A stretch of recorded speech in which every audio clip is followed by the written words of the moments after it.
آپ نے فرمایا تھا کہ قرآن تھام لو۔ نحمدہ نصلی علی رسولہ الکریم، اما بعد۔ طلحہ بن مصرف بیان کرتے ہیں کہ میں نے سیدنا عبداللہ بن ابی اور اوفی سے سوال کیا نبی اکرم صلی اللہ علیہ وسلم نے کوئی وصیت فرمائی تھی؟ انہوں نے فرمایا نہیں۔ میں نے عرض کیا پھر لوگوں پر وصیت کرنا کیوں فرض کیا گیا ہے؟ انہوں نے اس حکم کا کیوں دیا گیا ہے جبکہ آپ صلی اللہ علیہ وسلم خود کوئی وصیت نہیں فرمایا؟ انہوں نے کہا آپ صلی اللہ علیہ وسلم نے کتاب اللہ سبحان اللہ تعالیٰ کی جو کتاب ہے اس پر عمل کرنے کی وصیت فرمائی تھی۔ تو یہاں پر کیا وصیت ہے کہ جو قرآن مجید ہے اس پہ عمل کرنے کی بات ہو رہی، یہ وصیت ہے۔ اور خواتین کے لیے قرآن سے تعلق قائم کرنے کا حکم۔ اب یہاں پر یہ سورۃ الاحزاب میں ہم یہ آیتیں دیکھ چکے ہیں، اور یہ آیتیں ہیں 33 34۔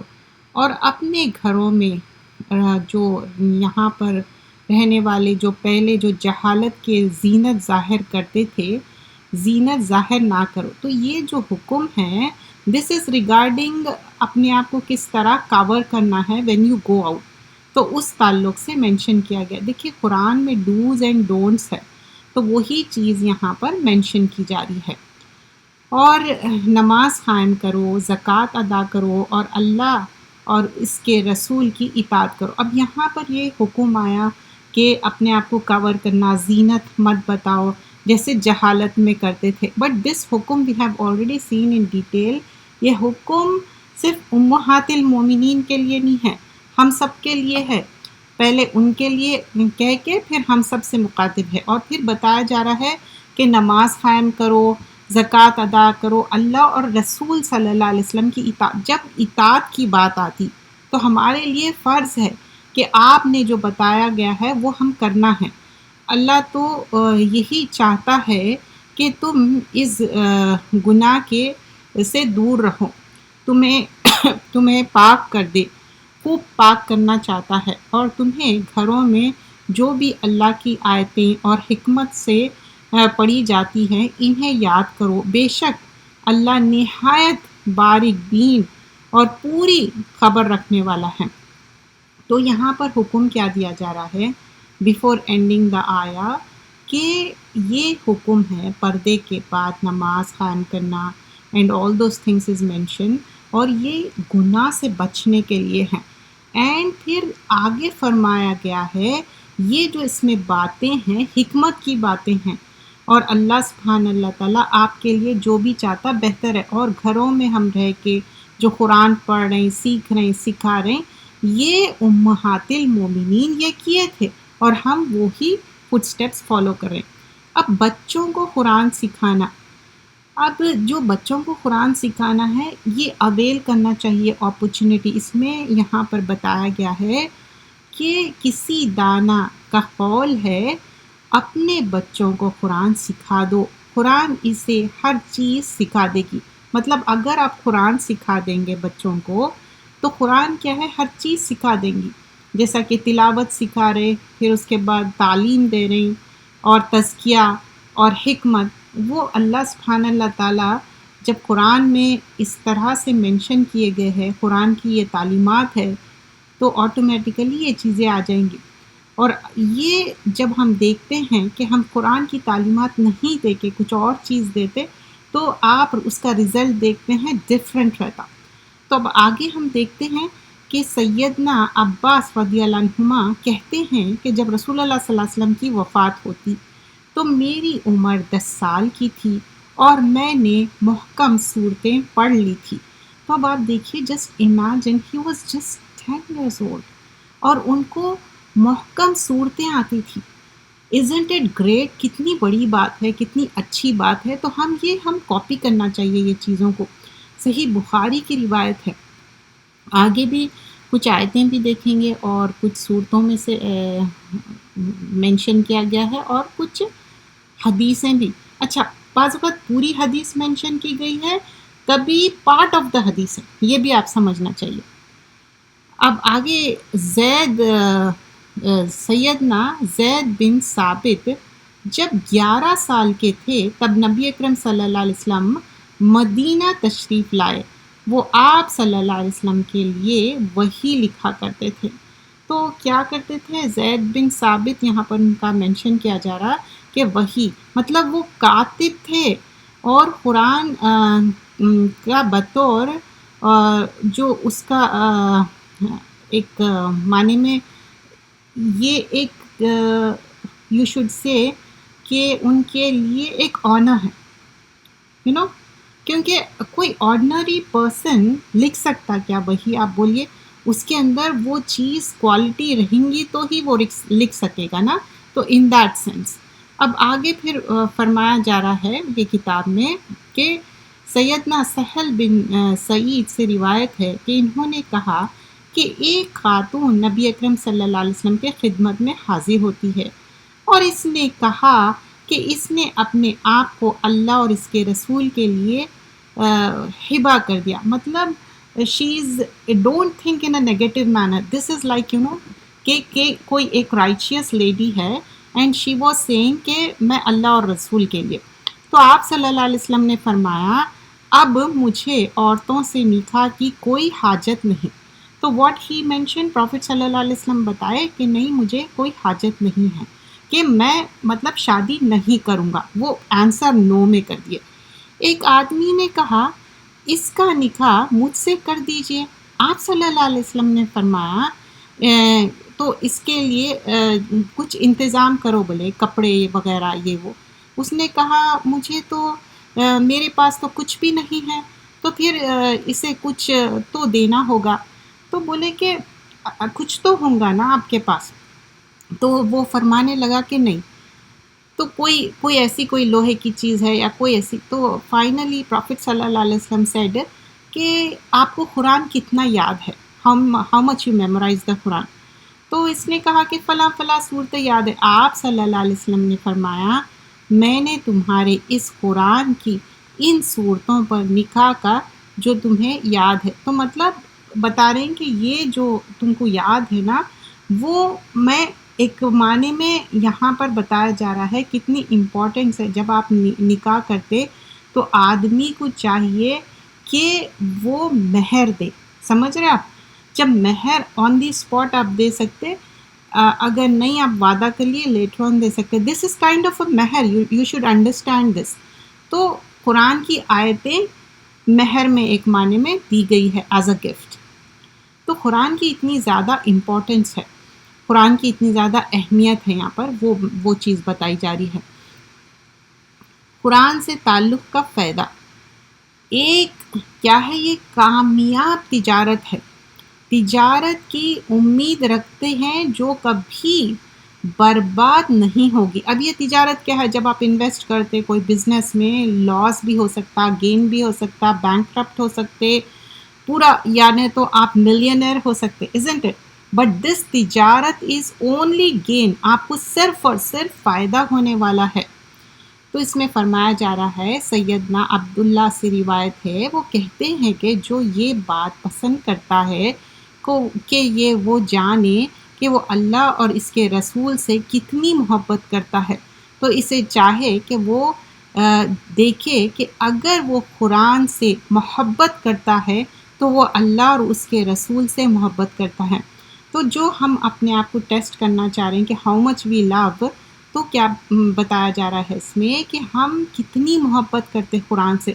قرآن دیکھیے کچھ لوگوں کے پاس ہمیشہ قرآن رہتا، چاہے وہ گاڑی میں ہو، گھر میں ہو، کون سے بھی کارنر میں.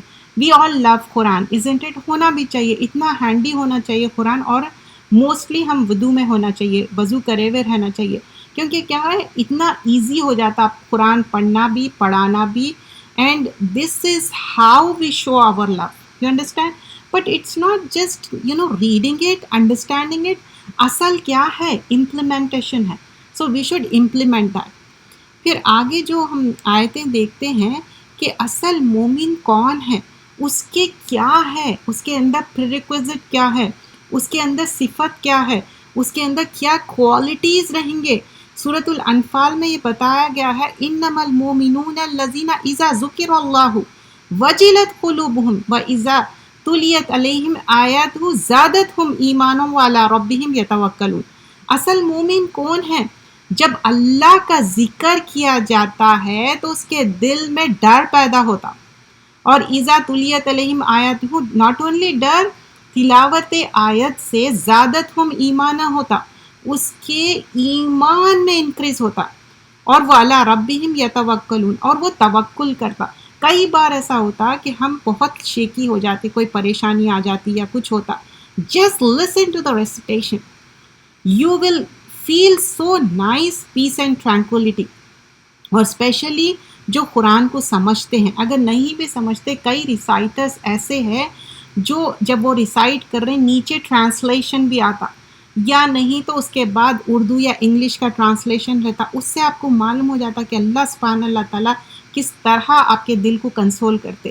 دیکھیے رسول اللہ صلی اللہ علیہ وسلم کو تو ٹائم ٹو ٹائم وہی آتی تھی، آپ کے دل کو کنسول کرتے۔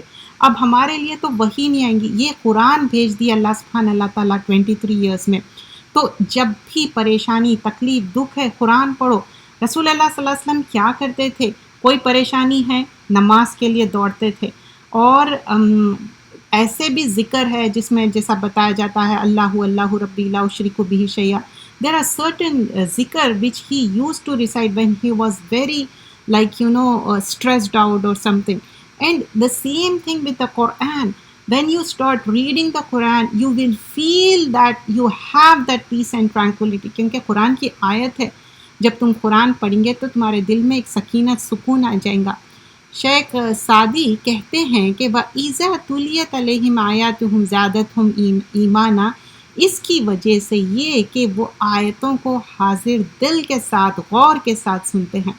تو جب انسان جب تلاوت قرآن سنتا ہے نا تو اس کا دل وہاں پر پریزنٹ رہتا، اور اس کے اندر ایک فوکسڈ رہتا، غور و فکر کرتا، شیخ سعدی یہ فرما رہے ہیں، اور ایمان میں اسی لیے اس کا اضافہ ہوتا، اور دلوں میں ایسی چیز جاتی جو عمل کرتا، اور دلوں کی جو بیماری ہے وہ دور ہو جاتی۔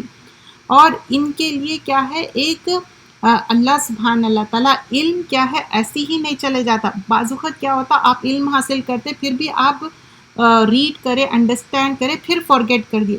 تو اب دیکھیے، ایک سمجھیے کہ ایک کوانٹٹی ہے کوئی چیز کی، ایک سمجھیے کہ پکچر ہے، اس کے اندر اپن پانی ڈالے، 1 لیٹر اس میں پانی آتا، اگر وہ 1 لیٹر کے اندر وہ کیپیسٹی اتنی ہے، اس میں آپ قرآن بھی ڈالیں، پھر اس میں دوسرے چیزیں بھی ڈال دیے، تو اب کیا ہو گیا، وہ دوسرے چیزیں مکس اپ ہو کے وہ چیزیں رہ جائیں گے اور قرآن چل جائیں گا۔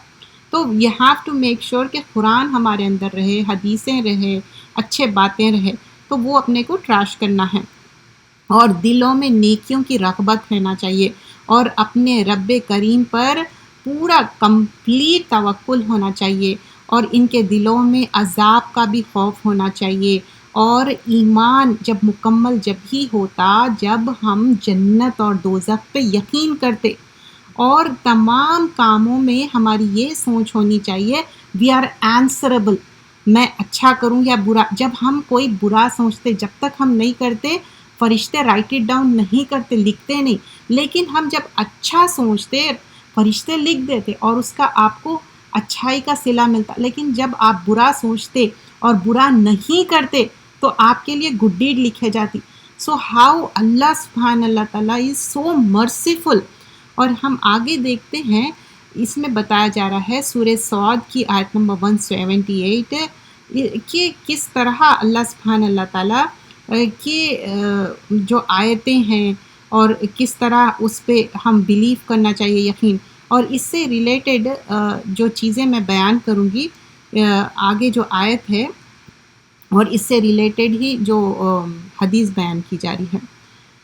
سیدنا جندب بن عبداللہ سے عمر رضی اللہ عنہم کہتے ہیں کہ ہم نے ایمان سیکھا، پھر ہم نے قرآن سیکھی، جس سے ہمارے ایمان میں اضافہ ہو گیا۔ تو کیا ہے، تو علمنا ایمانا، تو جب ایمان سیکھے تو فزددنا ایمانا، تو ایمان میں کیا ہوا، انکریز ہوا۔ So when you read the آیاز آف دا قرآن اور وہ آپ کے دل میں جاتے تو اس سے کیا ہوتا، انکریز ہوتا آپ کا ایمان۔ اور سیدنا ابن مسعود کہتے ہیں کہ جس میں یہ 3 باتیں پائی جاتی ہو، اللہ کے دل کو ایمان سے بھر دیتا ہے۔ علم کی صحبت، مطلب جو like you know the people who has علم، who has the knowledge, but what kind of علم here we are talking about? Quran and Sunnah کا صحیح علم کی بات ہو رہی، اختیار کرنا، قرآن کی تلاوت کرنا اور روزے رکھنا۔ تو 3 تھنگس مینشن کیے جا رہے ہیں، ان کی صحبت میں رکھنا، بیکاز یو نو صحبت سے آپ کو افیکٹ ہوتا۔ تو یہاں پر وہی چیز مینشن کی جا رہی کہ سال صحبت کے لیے۔ تو دیکھیے ریسیٹیشن پہ ہم کتنا فوکس کرتے، right from the beginning, it's not from the like you know beginning of the childhood, even whatever our age is, ہماری سب سے زیادہ خواہش کیا رہتی؟ میں اچھی قرآن پڑھوں، میری ریسیٹیشن اچھی ہو جائے، میری تجوید اچھی ہو جائے، مجھے میمورائز ہو جائے، یہ سب ہم سوچتے نا۔ پھر اس کے بعد ہم اپنا ورڈ میننگ، ٹرانسلیشن، تفسیر، سارے چیزیں ہم اس پہ امپلیمنٹ کرتے، اور اللہ تعالیٰ کا قرب ملنا۔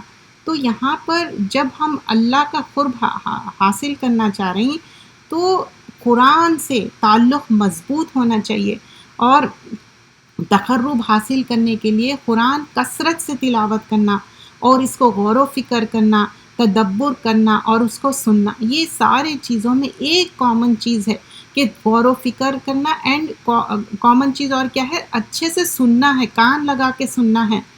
اور پھر آگے بھی فرمایا جاتا ہے کہ جتنی تمہاری استعداد ہے اللہ کے قرب حاصل کرو، خوب جان لو کہ تم ہرگز کسی بھی چیز کے ساتھ اس کا قرب حاصل نہیں کر سکتے جو اس کو اس کے کلام سے پڑھ کر لو، مطلب محبوب ہے۔ دس از لائک یو نو، کوئی بھی بک پڑھ لو، کوئی بھی چیز کر لو، لیکن جب آپ قرآن پڑھیں گے you will be very very closer to Allah سبحانہ اللہ تعالیٰ۔ اور یہ ایک کتاب ہے جس میں ہم نے نازل کیا ہے، بڑی برکت والی ہے، بس اس کی پیروی کرو اور ڈرتے رہو کہ تم پر رحم کیا جائے۔ تو یہاں پر بتایا جا رہا ہے کہ اللہ سبحانہ اللہ تعالیٰ یہ کتاب اتارے، اور اس پہ آپ کو جب ہی رحم ہوگا جب you know there is a similar ayah of this kind in another surah where it is mentioned you know کہ جب آپ کان لگا کے سنیں گے تبھی آپ پہ رحم کیا جائے گا۔ ہم کر رہے ہیں، کتاب کا نام ہے میرا جینا میرا مرنا، اور یہ کتاب میں ہم جو کنٹینیو کر رہے ہیں طریقے نماز جنازہ۔ پہلے صف بنانا ہے، دوسرے نمازوں کی طرح نماز جنازہ کے لیے پھر باوضو اور جس طرح قبلہ رخ ہونا ہے اسی طرح جیسے نارملی ہم نماز پڑھتے ہیں، قبلہ رخ اینڈ آلسو ود دا وضو۔ البتہ you know this is an exception given, یہ غور سے سنیے، اگر نماز شروع ہو گئی یا نماز کا وقت ہو گیا اور اس پر کچھ لوگ جبھی پہنچے اور ان کے پاس وضو کا وقت نہیں ہے تو تیمم کر سکتے ہیں، لیکن اس کا مطلب یہاں بالکل بھی نہیں ہے کہ بغیر وضو کے نماز پڑھ سکتے، نہیں پڑھ سکتے۔ سو دس از فار دا پیپل کہ ان لوگ کے پاس بالکل ٹائم اویلیبل نہیں ہے تو تیمم کر لے رہے ہیں، دس از این ایکسیپشن گیون۔ اور اس نماز میں صفوں کی تعداد طاق رکھی جائے گی، 3 صفیں بنانا افضل ہے، اگر لوگوں کی تعداد زیادہ ہو تو 3 سے زیادہ صفیں بنائی جا سکتی ہے، لیکن کم تعداد بھی کی صورت میں 1 یا 2 صفیں بھی کافی ہے۔ تو یہ بخاری کی روایت ہے، تو آپ لیس بھی بنا سکتے، دیٹس اوکے۔ یہ نماز بھی دیگر فرض نماز کی طرح باجماعت ادا کری جائے گی، یہ بخاری کی روایت ہے۔ جیسا ہم جماعت کے ساتھ کیسا ادا کرتے، جماعت کا جو کم سے کم 3 آدمیوں سے بھی ہو سکتی ہے، آپ پتہ ہے نا 2 یا 3 آدمیوں سے بھی ہو سکتی، اس صورت میں وہ عام نماز جنازے کی طرح ہوگی، لیکن یہاں پر پہلو میں نہیں کھڑے ہوں گے، یو نو سائیڈ میں کھڑے نہیں ہوں گے، بلکہ امام کے پیچھے کھڑے ہوں گے۔ عبداللہ بن ابی طلحہ بیان کرتے ہیں کہ ابو طلحہ نے نبی اکرم صلی اللہ علیہ وسلم کو بلا بھیجا اور آپ صلی اللہ علیہ وسلم تشریف لائے، چنانچہ گھر میں عمر کی نماز جنازہ ادا کی گئی ہے، نبی اکرم صلی اللہ علیہ وسلم سب سے آگے کھڑے ہو گئے، ابو طلحہ آپ صلی اللہ علیہ وسلم کے پیچھے اور سلیم زوجہ ابو طلحہ کے پیچھے، ان کے تینوں کے علاوہ ساتھ کوئی نہیں تھا. ٹھیک ہے، یہ حاکم کی روایت ہے. نماز جنازہ سے قبل نہ اذان ہے اور نہ ہی اقامت، یہ بھی بخاری کی روایت ہے. لائک بیفور دس نہ اذان نہ اقامت. بہت سی جو ایسی چیزیں ہیں جو جنازہ پڑھنے بھی درست ہے، اور ہر جنازہ پر یہ نیسیسری ہے. لائک ہر جو مسلمان ہے جس کی ڈیتھ ہوئی تو اس کی نماز جنازہ پڑھانے کی یہاں پر وہ چیز مینشن کی جا رہی ہے. اور نماز جنازے کے لیے حاضر جتنے زیادہ ہو میت کے حق میں اتنا اچھا ہے. اب لیکن ایک پوائنٹ یہاں پر میں اسپیشلی نوٹ کرانا چاہوں گی کہ جماعت میں جتنے زیادہ لوگ ہو، لیکن there is an important point in this. یہ مسلم کی روایت ہے، جس میت کے لیے مسلمان جماعت میں سے 100 سے زیادہ آدمی سفارش کریں گے تو اس کے لیے سفارش قبول ہوگی. لیکن اس سے ہی ریلیٹڈ حدیث میں بیان کیا گیا ہے کہ وہ شرک نہ کرتے ہو تو اللہ ان کی سفارش قبول فرمائے گا. سو جسٹ ڈونٹ تھنک کہ ہاف وے آپ سمجھ رہے ہیں، half way. So many Times it happens کہ لوگ تعداد میں زیادہ ہے، لیکن یہاں پر امپورٹنٹ چیز کیا ہے، وہ لوگ شرک نہ کرتے ہو، چاہے وہ خبر پرستی ہو یا ان کے عقیدے میں کوئی فالٹ ہو، وہ چیز نہیں ہونی چاہیے. چاہے 100 ہو 40 ہو، یہاں پر 40 کی بھی تعداد آئی، 100 کی بھی تعداد آئی، اور مور بھی ہو سکتے. دیکھیں مکہ اور مدینہ میں حرم میں کتنے زیادہ سے زیادہ لوگ رہتے. امامت، صحابہ اکرام اور تابعین جنازے کی نماز میں امامت کے حقدار تھے. اچھا، حقدار کون رہیں گے امامت کے؟ جو نارملی جو نماز پڑھاتے وہی حقدار رہیں گے. یہ بخاری کی روایت ہے. اور امام کو کیا ہے یہاں پر بتایا جا رہا ہے کہ اگر مرد ہے، سمجھیے کون، ڈیسیز پرسن جس کی ڈیتھ ہو گئی، تو وہ سر کے قابل ہوں گے، اور عورتوں کی میت وسط کے یہ سارے قبلے رخی ہے، but they will be in that position, سر کے طرف رہیں گے، اور ان کا کیا کہ وسط کے طرف، اور دوسرے کھڑے ہونے والے کھڑے رہیں گے. اور نماز جنازہ یہاں پر عورتیں ہیں اور مرد ہے، دونوں بھی ہے. تو اب یہاں پر کویشچن یہ ریز ہوتا کہ نماز جنازہ اگر عورت بھی ہے مرد بھی ہے دونوں بھی ہے ایک ہی وقت میں ہو رہا، تو کہاں پر میت رکھا جائے؟ تو عورت کی میت قبلے کی طرف رکھی جائے گی. مطلب کوشش یہ ہے کہ مرد کی تھوڑی قریب لیکن عورت کی تھوڑا فار اوے رکھیں گے.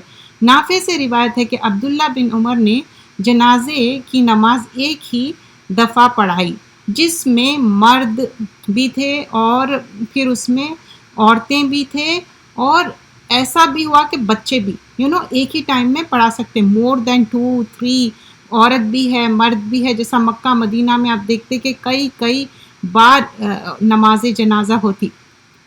یہ بات کا ہم حدیثوں میں اس کا حوالہ ملتا ہم کو. اور پھر آگے بھی فرمایا جا رہا ہے کہ جو جنازے کی نماز ہے اس میں آپ کوشش یہ کرنا ہے کہ اس میں شامل ہو، اور عورتوں کا انتظام الگ سے ہو اور مردوں کا انتظام الگ سے ہو، جیسا کہ حرم میں ہے تو ویسا آپ شامل ہو سکتے. اور دیکھیے اگر الگ سے مطلب آپ یہ نہیں سمجھیے کہ اچھا بیچ میں اگر کوئی پارٹیشن نہیں ہے تو ہمارا کام ہے کہ ہم پیچھے ہو کے نماز پڑھے، کیونکہ جب سامنے مرد پڑھ رہے ہیں اور کچھ مساجد میں پارٹیشن نہیں ہے تو پیچھے عورتیں اپنے آپ کو کور کر کے وہ نماز پڑھ سکتے ہیں. اٹ ڈزنٹ مین کہ، کیونکہ دیکھیے مکہ اور مدینہ میں بھی ایسا پارٹیشن نہیں رہتا. جیسے ہی جب نماز کا ٹائم ہوتا سب اپنی اپنی جگہ ٹھہر جاتے، مرد اور عورت الگ الگ ہو جاتے، اور ہم بھی اسی طرح کوشش کرتے ہیں. ابن عباس اور ابو سعید اور ابو قتادہ کی اور فرمایا کہ پوچھا گیا کہ انہوں نے فرمایا کہ جو جنازے کی نماز ہے جو رسول اللہ صلی اللہ علیہ وسلم جس طرح پڑھاتے تھے اسی طرح انہوں نے بتایا، جیسے کہ کھڑے ہو کے نماز ہوتی ہے. یہاں پر آگے یہ بھی بتایا جا رہا ہے کہ اگر سمجھیے کہ حیض میں ہے یا کوئی نفاس میں ہے عورت، مطلب جو پیریڈ ہے یا دوسرے ناپاکی میں ہے، تو بھی ان کی نماز پڑھائیں گے، اس میں روکیں گے نہیں. کیونکہ یہاں پر حوالہ ملتا کہ حیض یا نفاس والی عورتوں کو بھی نماز جنازہ پڑھائی جاتی ہے. اور سمورہ بن جندب بیان کرتے ہیں کہ میں نے نبی اکرم صلی اللہ علیہ وسلم سے پوچھا کعب کی والدہ پر نماز جنازہ پڑھی گئی کیا، کیونکہ جو وہ نفاس میں وفات ہو گئی تھی، تو پھر ویریفائی کرے تو پتہ چلا کہ ہاں، اور اس نماز میں نہ رکوع ہے اور نہ ہی سجدہ، اور صرف کیا ہے قیام ہے، بخاری کی روایت ہے۔ اس نماز میں بھی بات نہیں کرنا ہے، جس طرح نماز پڑھتے اسی طرح پڑھنا ہے، اور یہ نماز جنازہ سری طور پر آہستہ سے پڑھنے والی ہے اور جہری آواز سے پڑھنا دونوں طرح سنت سے ثابت ہے، مطلب ادھر زور سے بھی پڑھ سکتے، آہستہ آہستہ چپکے سے بھی پڑھ سکتے، یہ نسائی اور مسلم کی روایت ہے۔ اور تکبیرات، اس نماز میں 4، 5 اور 9 تکبیر تک بھی پڑھنا نبی اکرم صلی اللہ علیہ وسلم سے ثابت ہے۔ البتہ 4 تکبیرات سے متعلق حدیثیں بہت سارے کثرت ہے، اور تکبیرات کیا ہے، یہ بلند آواز میں کہا جائے گا، اور پھر اس کے بعد پچھلے جو صفوں والے ہیں سن لیں گے۔ ہر تکبیر میں ہاتھ اٹھانا، رفع دین کرنا، یو انڈرسٹینڈ، ایوری تکبیر، اور پھر یا صرف پہلی تکبیر کے وقت ہاتھ اٹھانا، دونوں طرح درست ہے۔ دس از مینشن کہ دونوں طرح بحقی میں ہے۔ پہلی تکبیر کے بعد سورۃ الفاتحہ، پھر کوئی دوسری سورت، اور پھر اس کے بعد بتایا جا رہا ہے دوسری تکبیر کے بعد درود ابراہیمی، جو ہم نماز کے بعد جو تشہد میں پڑھتے ہیں نا وہ، اور تیسری تکبیر میں کے بعد میت کی بخشش کے لیے مسنون دعا پڑھنا ہے، جو بھی آپ کو یاد ہے، اور یہ اسی طرح پھر چوتھی تکبیر کے بعد آہستہ سے سلام پھیرنا سنت ہے۔ اور نماز جنازہ کیا ہے، 2 سلام کر کے ختم کرنا یا ایک ہی سلام کر کے ختم کرنا، 2 بھی سنت سے ثابت ہے۔ تو ایک بھی سلام کر کے ختم کر سکتے، 2 بھی نماز۔ تو کوشش یہی کرنا چاہیے کہ ہم جو امام صاحب ہم کو بتاتے اور پہلے سے وہ بتا دیتے کہ کس طرح پڑھنا ہے، اور یہ اس میں شامل ہونا چاہیے، خواتین بھی اس میں شامل ہونا چاہیے، وہ بھی نماز پڑھنا چاہیے۔ لیکن یہاں پر بیفور اینڈنگ دس چیپٹر اس میں مینشن کیا گیا ہے کہ جہاں پر خواتین اکٹھے ہو رہے ہیں اور وہ جنازے کی نماز میں نہیں گیا، ڈسیز پرسن کے گھر میں ہیں، تو وہ کیا کریں گے، کوشش کریں گے کہ ان کے لیے دعا کرنے کی ریکویسٹ کرنا ڈسیز پرسن کے لیے۔ اور نماز جنازہ کی جو بتایا گیا کہ کیا کیا چیزیں اس میں فوربیڈن ہیں، جیسا کہ رات کے وقت اوائڈ کرنا ہے، اور ایک سورج طلوع ہوتے وقت، جب عین دوپہر کے وقت، اور جب سورج غروب ہو رہا۔ لیکن اس میں نا اینڈ میں کچھ ایکسیپشنز بتا دیتی ہوں، کیونکہ ہمارے پاس اتنا وقت نہیں ہے اور یہ چیپٹر آلموسٹ کمپلیٹ ہو گیا، جسٹ فیو لائنس لیفٹ۔ تو اگر سمجھیے کہ کسی کو کہیں جانا ہے اور اس وجہ سے ان کی تدفین کر دے رہے ہیں اور ان کو رکھنا نہیں چاہ رہے ہیں، یا باڈی ڈکے ہو جا رہی، بہت گندی ہو جا رہی، اس کے مطلب اور پریشانی بڑھ سکتی، تو اس کے لیے رات میں بھی آپ تدفین کر سکتے ہیں اور لائٹ وغیرہ استعمال کر سکتے ہیں، اس میں کوئی غلط نہیں ہے۔ لیکن کوشش یہ ہونا چاہیے، سیدنا ابو بکر کو بھی رات میں دفن کیا گیا تھا، تو یہ سارے چیزیں اس طرح سے ہوئے تھے، تو دیر از نتھنگ رانگ۔